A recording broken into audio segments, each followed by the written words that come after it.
To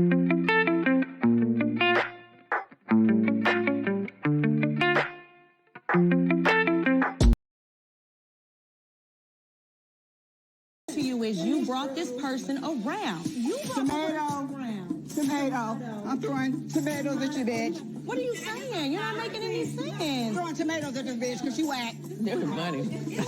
I'm throwing them at you. You deserve them. All the tomatoes. I think Drew secretly lives for me. What's up, party people? I am Erika Edwards. Welcome to my channel. Today I'm doing a quick, I promise you, a quick review of Real Housewives of Atlanta, season 14, episode 12, Trust Planning Issues. All right, you guys, let's get into it.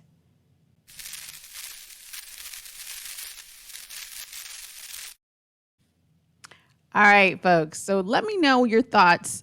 How would you rate this episode? Honestly, I almost didn't review it, but it was kind of a filler episode to me. Out of a scale of 1 to 10, I would give it like a 4. It was kind of a snooze fest. So let's skip to it. All right. So first we see Shereé and her sexy son. Oh, yes, he is fine.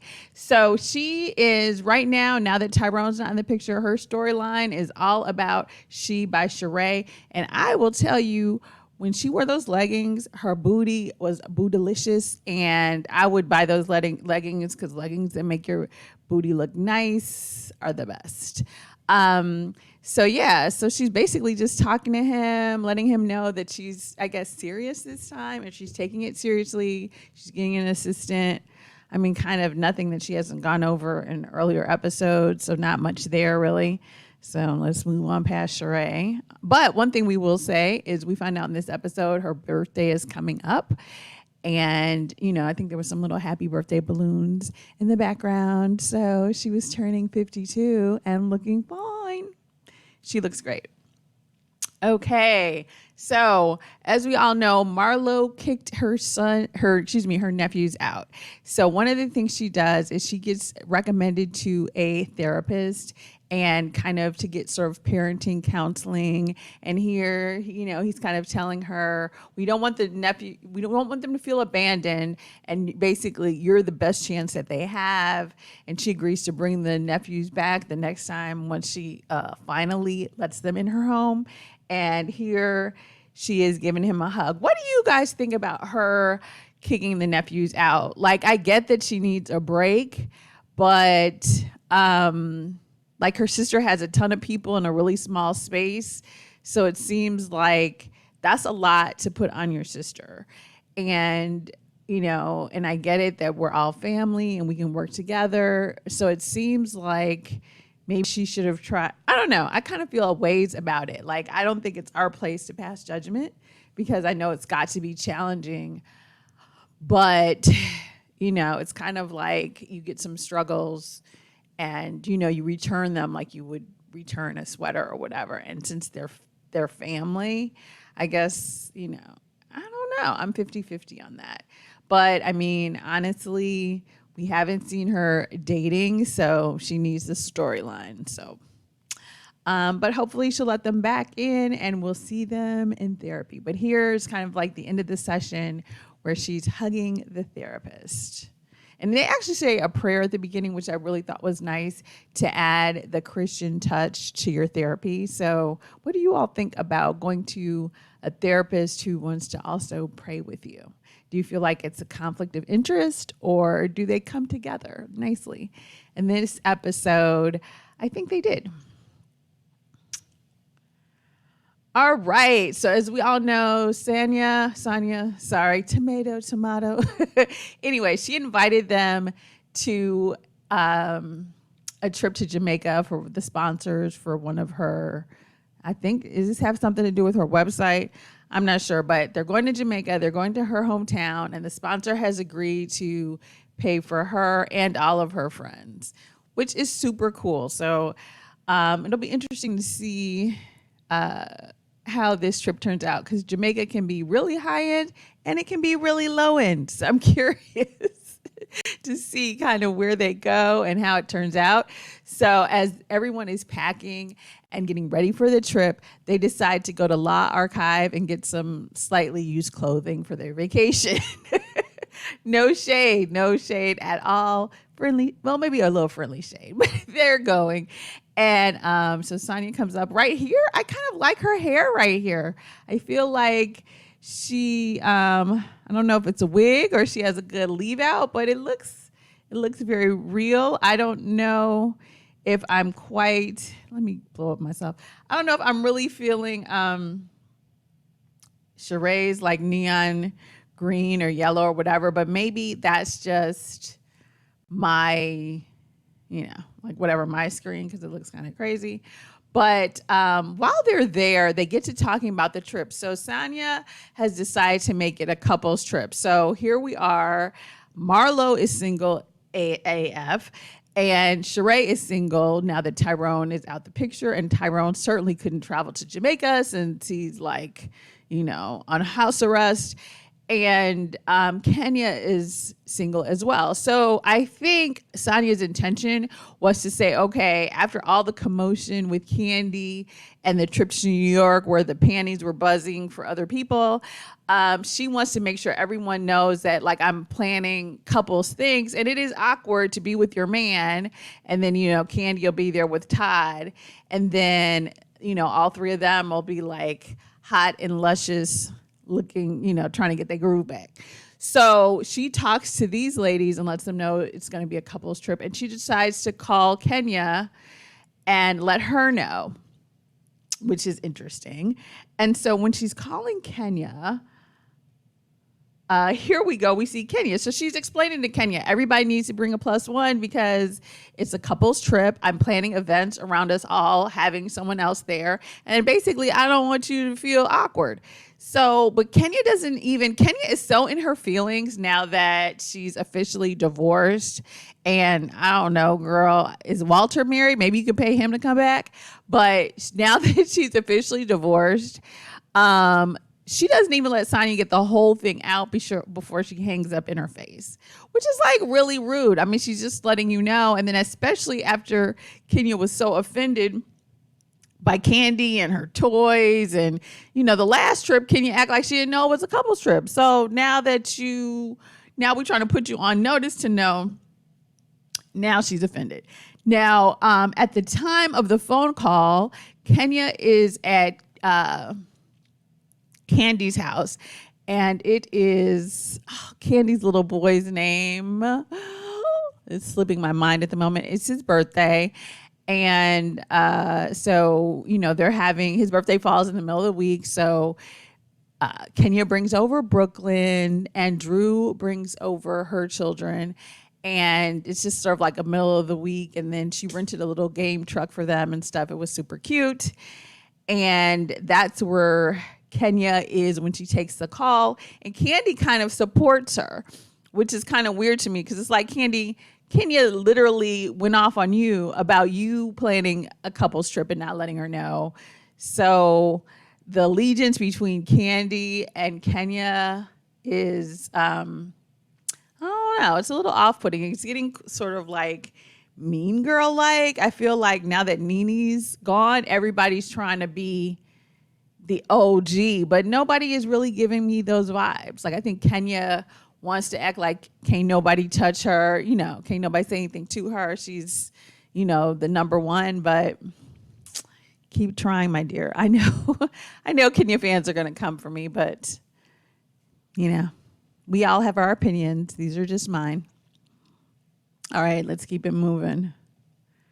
So here we are, Ace. Okay, let me know if that's wrong, but now that I see him, Ace and Blaze is such a cutie. Now, does anyone, I don't know, the people who actually love Portia, does anyone really miss like if PJ could be a part of all these events? Like every time I see something, I'm like, oh, I wish PJ was there. And she seems like she has such a personality. And I would love to see PJ and Brooklyn and Blaze like at a play date. I know it's only in my fantasies, but I want it. Okay. So there we see them having their little, birthday moments. And he's such a cutie. He's growing up like so quickly.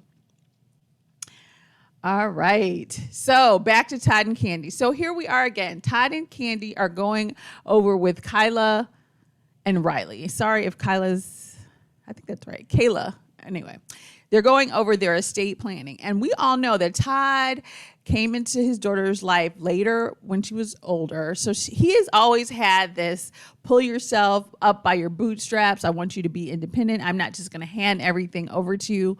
Whereas Kandi has this attitude like, bitch, I'm the bank. So Kandi is paying for her mama. She's paying for Riley. She never, I think she's just now, or maybe was it last season, getting child support. Like she's always, since she's had money, she's always really loose with Riley in the funds. So they have this discussion because they have such different ideas about money. What's going to happen if one parent passes and the other one is still there? Are they going to just do what they want? And to me, I'm kind of like, this is sort of a circular discussion because that's the whole point of estate planning. If you're not there, then you have something in writing as to how things would go. And if Todd wanted to do something different, he couldn't because you have it in writing. As an attorney, I'm kind of like, why is this even a discussion? Obviously, if you're going to a lawyer, you have what your thoughts are with the things that you own together.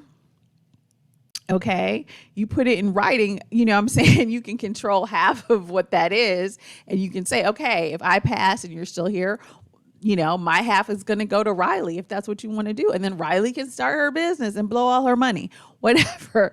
Because I think Todd made some good points here. And I think he was rightfully offended because it's kind of like, oh, okay, because I want you to be self-sufficient, because I want you to be able to take care of yourself. Now, that means, that I'm all about business, that I don't really care. And I think they kind of mix those two things together. But all along, Todd has had some different perspectives from money than Kandi. Kandi has always been free flowing. And, she has enough businesses that maybe she's really going to build long-term wealth where, the wealthy, that is what they do. They just take care of their kids forever. So I don't know. I'm kind of in the middle of it. I think that there's something to be said about making your own way. Let me move that. But, if you have it, why not let your kids have those extra luxuries that they might not have?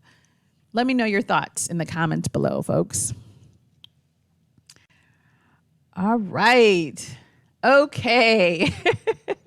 So here we are.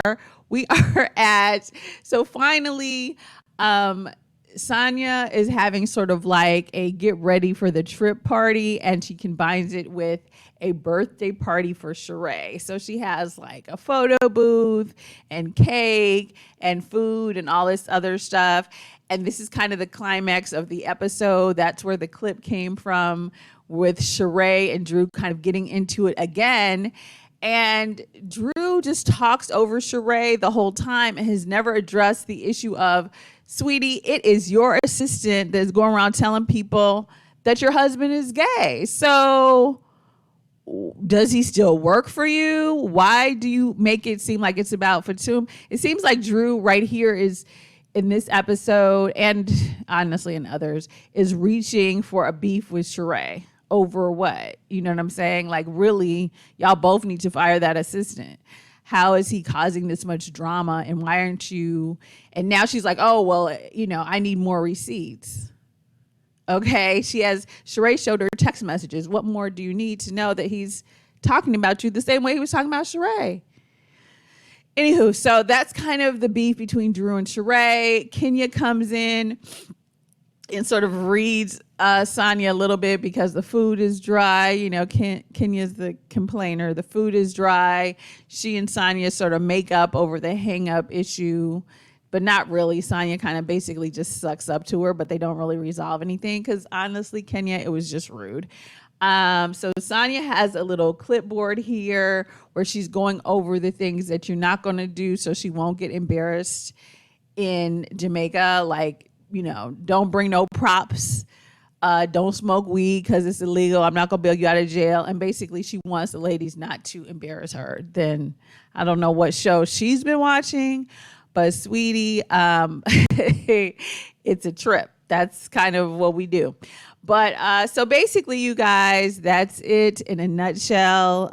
Trust planning issues. Again, I'm glad I was going to get in and out of it. I didn't even want to bother going live because this was honestly a pretty boring episode. But let me know your thoughts. The only other sort of news, I should say old gossip, is Shereé is now supposedly dating Martell Holt from Love and Marriage Huntsville. What are your thoughts on that? Personally, my thoughts on it are, I don't know. I think it is crazy. Honestly, I think it's fake. I don't think